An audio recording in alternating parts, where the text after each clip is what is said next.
Okay, so we're here with comedian Lynn Shawcroft. How are you doing, my dear?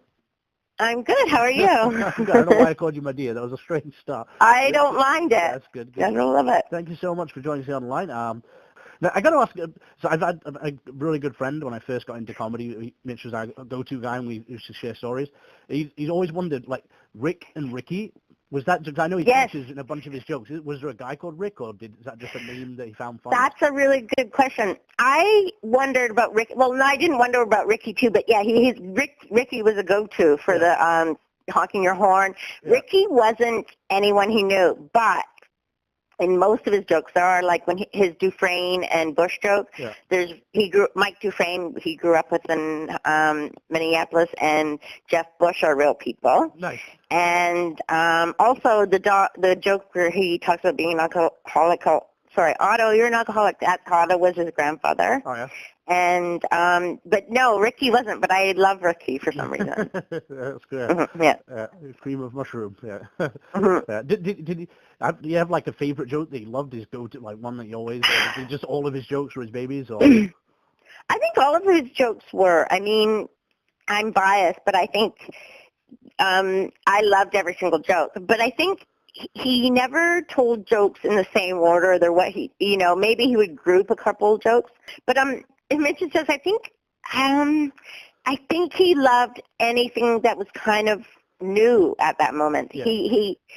It took me a while, like after being with him for about a year and a half, I kind of realized what his writing was like. It would kind of group into like 12 or 13 jokes kind of would be going at once, percolating, and then they would be like almost like a much of a Letterman set. Like he'd write and then he'd have a set like another 5 minutes to do Letterman. And that's basically for a Letterman set, it's about 4.5 minutes to do, 5 minutes. And that's about 12 or 14 jokes for him. Yeah. And he would kind of go in that route. But I don't think he had favorite butts.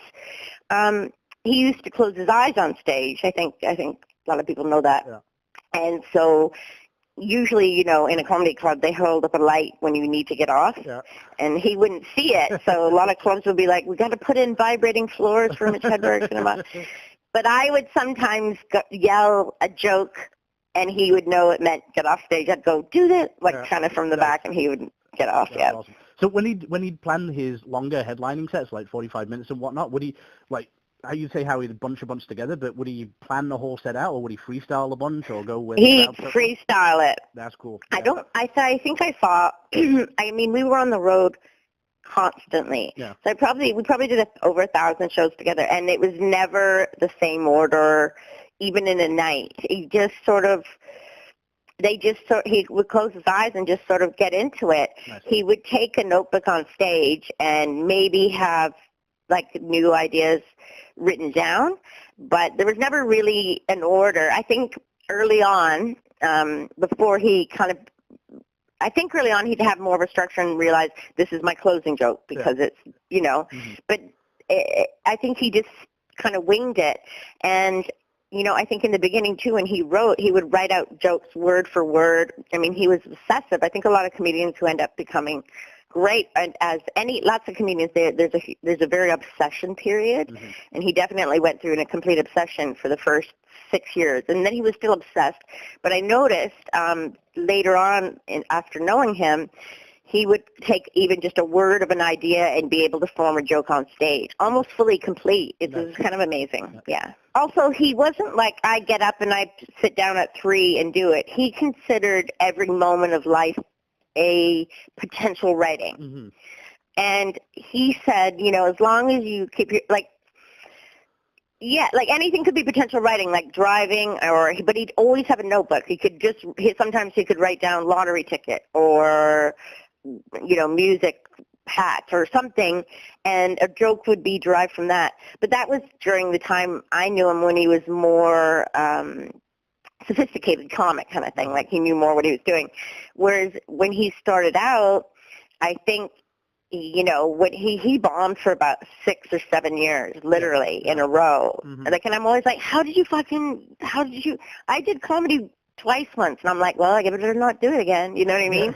How do some people just continue? It's amazing. But so early on, he would write everywhere. He would walk around recording himself in a micro cassette recorder. He would go right in any place, like places that were comfortable, like a bar, or places that made him uncomfortable. He just continually wrote. And then I think after he developed what he wanted to do in his style and it was starting to work, it was just his brain was always thinking comedically. Yeah. And he used to say to me, look, if you're comedic, and you know people, David, like who are comedic, and when the comedians, once they kind of get over that glitch and they're understanding what they want to do, yeah. he was like, nothing, there's not one thing. And the way the comedy he chose, there's nothing he couldn't have joked about. You know what I mean? Like everything. He wasn't on like a certain path of political jokes or, you know, dirty jokes. He could do anything. So he opened up the world where he could joke about anything. So I love the timeless factor, the fact that his jokes are going to be around forever. They're not going to go out of like that's what I love, and that's what inspired me to the same style, not the same style of jokes. I do a lot of wordplay and silly that kind of stuff, but just things that are going to be around longer than me. That's my goal. So I want to legacy. You know, I mean, I didn't even really get it in the beginning that he was doing that, but I talked to him. He made that decision. Like, if you do political jokes, you better be amazing, but also it can be locked into a time. Mm-hmm. So I think, I think he purposely chose things that will be longer. I mean, who knows? In 100 years, maybe we won't talk or use language or eat food, so maybe not. I saw a lot of the fact how you updated the website a few years ago, like all the little notebooks and pieces of paper. Yeah. One particular one I loved I saw recently was it was some obviously an early incarnation of the I'm sick of following my dreams. I'm going to ask where to go and hook up with them later. It was worded differently. You can tell it was before it was all shaped how it is. But I just loved that it was written on a DoubleTree hotel. Like, hotel pad. Yes. That was so cool. Right. Like his jokes, if you see something like that, it's so, he talked about DoubleTree, there's the joke, it's like right there, that's him right there, So you must have tons of notepads and books and recordings, all kinds of stuff. Yes. So I mean, think of a man's life. Oh, so I'm so sorry. No, sorry, go on, no. No, there's tons of notebooks, go ahead. I was just like, so at some point, will there be a documentary, a movie, a biopic? Or, yes. Yeah? That's exciting. Yes. Definitely. I have been archiving. So probably a week after he died, I was approached, that quickly. That soon, eh? And I was like, I don't know what's happening. I'm not even human anymore. What's happening, Mm-hmm. And so over the years, and I probably held onto it all a bit too tightly, but I wasn't sure what I wanted to do. And also, like I said, I think I mentioned to you earlier, my dad was sick in 2012 for 4 or 5 years, and that kind of got out. But anyway, so for the last couple of years, a production company has let me go in, and I have an assistant, someone that helps me, and we have been archiving everything, every notebook, every piece of paper, every video, every cassette. So the grunt work's done. Nice. And also, Mitch and I filmed a 16 millimeter film, some performances, and I've been editing that together to put in a concert film, and I'm almost done with that, and then definitely a documentary, for sure. That's awesome. You can imagine how many regrets I have that I didn't record everything, you know what I mean? Mm-hmm. Because not only new jokes, but in every show there would just be a different take or a different moment. I think a lot of people who didn't see him live, they listen to CDs or watch Letterman's and stuff, and they think he just was joke. He was a joke machine, literally. Yeah. But his live performances he wouldn't just come out and joke. He would have people on stage. Yeah. He would, drink with the audience. He would go down. I think that not a lot of that was captured, and I regret it. But the concert film I'm working on has lots of that, nice. So it's good. You have a memorable stage story or after-show story you can share? Oh, God. Well, here's the thing, too. Being married to Mitch Hedberg was amazing, but also maybe stressful because he would have shows that were so good. It was almost like a sexual amazing experience, but not but you know what I mean? It was just vibrant and amazing. And then he'd have shows that were complete disasters. Mm-hmm. And I would be going, do the frame, do it in the back, do this. Because I'm save yourself. You have this material. But he would let them kind of crumble, and I'd be like, why do you do that? And he's like, because you have to. You have to do that because if you don't, you'll just always slide into the, like, every comedian wants to kill every time, you know? Mm-hmm. No matter what. Like, I'm sure as a comedian, like, people go, I'm going to do all new material, but once they get in front of the audience, it can be like, I want to kill. I'll use, and he was like, sometimes you have to crumble in order to build it back up. Nice. And I'd be like, but what about the audience? He's like, well, sometimes that has to be a sacrifice because to get better, you know. But memorable shows, oh gosh, crazy shows. There was different things, like sometimes when Mitch was on stage, he would give me tells or signals that we just wanted to leave as soon as he got off the stage, right out. Yeah. And then other times we'd hang out, and oh my gosh, I think I've told this story before where he lost a notebook once at a at a show, and he came back, and I was at the hotel, and he was so upset. And like he was like, I lost a notebook. Like that was the only thing he really cared about. We have a cabin in the mountains in California, and there was a lot of fires there. Yeah. I remember watching it on TV once, and he's like, I don't care if my house burns down, but what about my notebook? Yeah. So anyway, his notebook went missing, and he was just dealing with it. And then we got a phone call, and apparently someone had found it and taken it to a party and all this sort of thing, and we finally got it back. Nice. But I've told that story before. I'm trying to think. I don't know. There's good stories. I remember going to colleges. So comedians do clubs, and they do theaters, and they do colleges. And colleges are great, but a lot of times it's free for the audience, but colleges pay amazing amounts of money. Yeah. So I remember going to colleges, and the students were like, Miss Hedberg, oh, my God, we got to smoke a bong with Mitch Hedberg. And at this point, you know, he's 35, and we're like, we got to get up early in the morning. So I remember like going back to the hotel and then me going to a store and buying something at a store, and these kids were like, Mitch Hedberg's coming to our party. We bought a new ball. And I was like looking at them like, no, he's not. But Mitch hated saying no to people. He had a real thing, like even if you offer him gum, he didn't want to say no because he's like, that's negative, whatever. Yeah. He was like, yes. And so he would say yes to everybody. So our hotel room would ring like all night long. I'm like, why don't you pretend you're at a different hotel? And he's like, I can't. He was too sweet. You know, really sweet. That's awesome. You're awesome. Thank you. Well, I got just is so fascinating. It really is. Did you have like ever like a joke? Sometimes you have a joke and you know it's funny and you work it and reword it and you're like, why is this not working? But something you didn't want to quit on that just wouldn't work, and anything like that. Yeah. Well, I think the way he thought of it.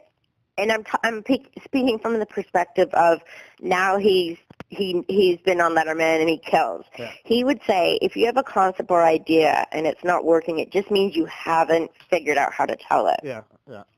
But he would throw something away if it just wasn't great. But he had, I think when he closed his eyes, you know when you look at a stereo and you see the like up and down like glowing lines, of music. Yeah. I think that's how he saw jokes inside. And I would listen back to stage, and he knew certain jokes would kill, and there were certain jokes he was like, there was just a maximum it would get. Like, he knew it would never get super high. Like, you know how some jokes would build up really high, and he'd have a joke that would just hit a certain level, and he knew it wouldn't be the biggest laugh, but it would get a laugh. And then sometimes the joke would break through that, and on stage he'd go, oh my God, that joke broke through the maximum laugh potential. So yeah, but I think it was, I think the way he thought is, if you're writing comedically and you've put in the time on stage, you know, where you're comfortable, anything can really work. It's just how you express it. But there could be jokes that he doesn't love as much that he might forget about. Yeah. But he always would go back in his notebooks. You know, I'm looking at his notebooks now after he died, and I could see jokes that he did years later had started maybe years earlier with just a word or a thought. And then he might go back or remember it like 6 years later and write a joke about it. So, yeah, that's why his notebooks were so valuable to him. Like, I remember sometimes, like, saying to him, like, we got to go do something. We should go hiking. He's like, Lynn, I'm buying us a house right now. But he was just laying in bed thinking. Yeah. You know?